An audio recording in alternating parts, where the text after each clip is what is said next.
Morning. Good morning. I mean, Arnold, you're kind of a soft-spoken kind of guy, but are you the sort of fan of this sport where you look at a name like Max Holloway and think, this is a good fight, I'm excited about this one? Yeah, 100%. He's rarely in a boring fight, is he? So, and I think the way he fights is going to bring the best out of myself, and I think that makes an exciting fight. He's notoriously hard. Well, he's never been put down, right? So when you go into this fight, do you have to sort of think, well, if I hit him as hard as I can, he's not going anywhere. I just have to be able to keep going, and not be overwhelmed. Yeah, no, that's not even a thought. Like about trying to be the guy to put him down, and it's never the thought. Whoever you're fighting, you're always thinking about the 5 rounds and doing the distance, and obviously the goal is always to try and finish, but the thought is we're going 5 rounds, and that is what it is. His punch output is obviously amazing. Are you looking forward to being punched like 1,000 times in the face throughout 5 rounds, or are we going to try and avoid those? I'd probably try and avoid all those, as many as I can. Are you a fan of his? Like, I mean, what he's done in this sport is legendary. Like, do you look at Max and just think, I love this guy as a fighter? Yeah, like it's hard not to. You look at what he's done in the sport. Future Hall of Famer for sure. Ex-champion, one of the greatest featherweights of all time. His resume is it's nothing short of inspiring. He's done all the things that I want to do, and he's set the path and for the things I want to do too.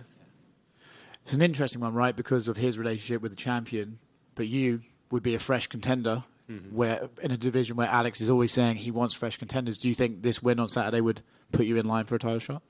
Yeah, I'd think so. I feel like it has to. It has to. There's nowhere else to go, surely. Would we like that shot in London?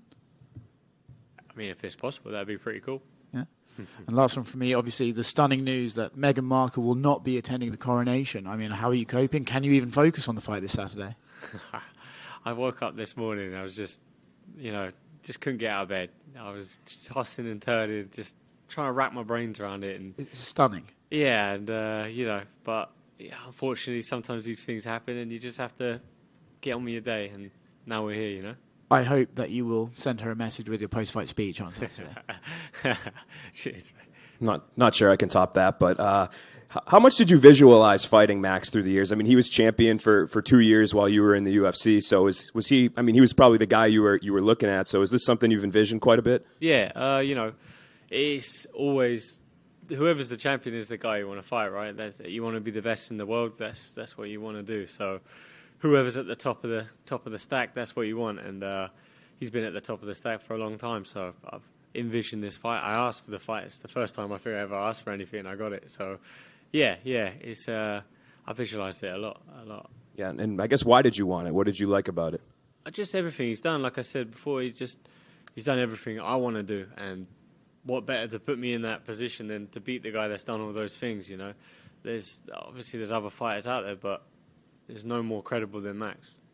And obviously, officially, that title fight is official for July. I guess, what's your early read on that? Kind of which way you lean, and you think Volk gets it done? Yeah, I think Volkanovski gets the job done. But, Yair's... he's like a hand grenade. He's just like, he's everywhere. He's explosive up close. He's explosive at range. He's got sharp submissions. But I just think Volkanovski's too tactical, strategic. Yeah, I think he'll get the job done. It's kind of a weird scenario, right? Because there was an interim title fight that happened, but I think a lot of people would say that Max is the second toughest fighter in this division. Are you even though you didn't get the interim shot, I mean, are you kind of viewing this as kind of the litmus test for real about a title fight? Yeah, 100%. Obviously, Max beat Yair last time out they fought. And to get a win over Max and then, say Yair wins the title, well, I beat Max, that'd be obviously bigger than the interim. Hey, Arnold. 10-fight win streak. Just what have you gotten that's worked for you so far as you progressed in your career? I just keep training and, work hard, stay humble, do my thing. Try and stay true to the cause. Don't be a sellout and start talking crap to people, and try not to get ahead of myself and just trust the process. And I feel this is the right time for this fight, and I feel my skill set, my career, it's lined it up pretty well for these opportunities. So just being patient.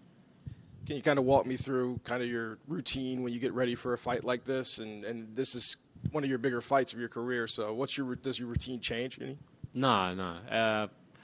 Nothing really changes. Just, all the fights are the same. They're all a man. You're fighting a man. Unless you're fighting someone that's got, like, I don't know, 2 heads or something, then we might drastically change something. But, at the end of the day, it's just another man. But, you switch things up, like, different training partners to suit his body style, but I still wake up and do the same things I do every day, and I do my 5 minutes visualization in the morning out the window like a weirdo, and just thinking of the positive things and living that through the day every day and making it happen. I got to follow up on that. You said 5-minute visualization out the window. I mean, what's that like for you? I just sit in the corner and meditate for like 5-10 minutes every day, and probably looks pretty weird if you just sit there and watch me. Yeah, but just, when the camp comes around, to be fair, I do it all year, but when the camp comes around, it gets more fight-focused, and you sort of think of your game plan, and obviously the perfect scenario is what I visualize, and sometimes the bad ideas creep in, and I'm like, no, get out of there. So, just having that positive thoughts, and it seems to really help me in life and my career as well. So when things are going a bit tits up, I sit there and think positive things, and they seem to draw in good energy. I know Leon and a couple others have given you some advice about this. What's the advice you've gotten for this big fight? For me? Yeah. Advice for myself? Well, okay, advice for yourself, but advice from some others that have you gotten to get this? Oh, I was going to say, if I was giving don't fuck it up. That's the advice to me. No, I don't know. I haven't really had too much advice. My dad just says style and panache all the time. I don't even know what he means. He just keeps saying style and panache. I'm like, what are you on about, man? But just same old stuff, just tactical advice. At this point, I'm not really getting any sort of like life advice or anything like that. And the career's pretty deep now, so yeah, we know what we're doing. Last question I got for you, just Kansas City, your overall thoughts. This might be your first time here, so what do you think? Yeah, it's a nice city, man. It's clean. It's people all seem pretty friendly. I went down to Slaps Barbecue yesterday, and I just sat there and watched the guys eat. And I think that was a bit of a mistake, but it looked good, man. It looked good. Yeah. Hey, Arnold. I think the biggest complaint people had was you were only fighting once a year. So how did it feel to fight twice last year, and you're getting back to the action already? Yeah. It's nice. It's nice. You might have to have a word with the UFC, because I think that was a lot of their fault, me fighting once a year, They're like, oh, there's a fight in 4 months in London if you want it. I'm like, oh, I'm ready now, So, there's a lot of cock-ups happen. So me getting injured, opponents getting injured, COVID happening, and then London being my once-a-year curse. Now it feels like I don't ever get on the London card since the last one. But, it's frustrating. Someone like, I love fighting. Like, I love to fight. People have started rumours before, like, oh, he doesn't like to fight. He's fighting once a year. I'm like, man, I love fighting. I get paid for it. It's my job. Like, I'm making the pennies stretch here, trying to, getting the prelim money, trying to make it stretch for the whole year. People are like, well, he doesn't like fighting. I'm like, I ain't got a side job. So, it's very frustrating, but it's nice to be active and, amongst the top guys, amongst the elite. And even though it's been a slow process, it's been the right path and a good path, I think. What were your thoughts on Volkanovski versus Makhachev back in February? Yeah, I thought Volkanovski did great. I thought he would do what he did, but he did better than I expected. I thought he would put a good showing in. I thought maybe the size would be a factor. But no, he looked great. He looked great, and to be honest, I had him winning. I have to rewatch it, but I have to watch what I say. People call me a racist because I said Volkanovski won, but I don't know. Yeah, maybe I'll change my opinion if they say it again. And then finally, man, I guess just with Leon winning, holding on to the belt, like, does that give you hope and that you can be the next fighter from the UK to hold a belt? Yeah, definitely. Through my career, like since I got to the UFC, I've always tried to surround myself with the best guys, and even before the UFC, but money was a limiting factor before.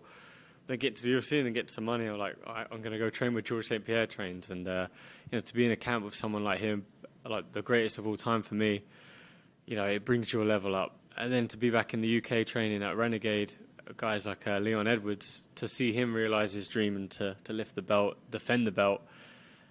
Yeah, it's inspirational. To see someone on the mat do it for the first time like that, it's pretty special and motivating.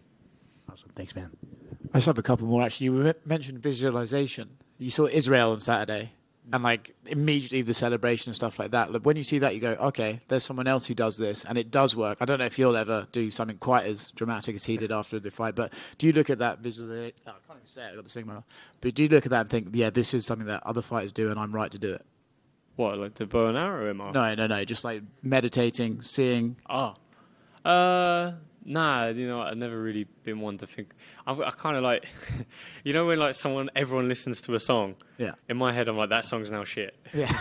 It's like that thing. So no, I didn't know he did that. But it's just something I've done it my whole since I was like 13. I'd just sit in my room with my eyes closed, like I don't even know what I'm doing. Just got my eyes closed, thinking, I want to go. You called a daydreamer at school. Yeah, I got kicked out of school, so probably daydreaming. Yeah. And the last one, I haven't seen you since. Is your cat still on steroids, or have we moved away? The cat's clean. She's USADA approved. Perfect. Thank you very much. Thanks, guys.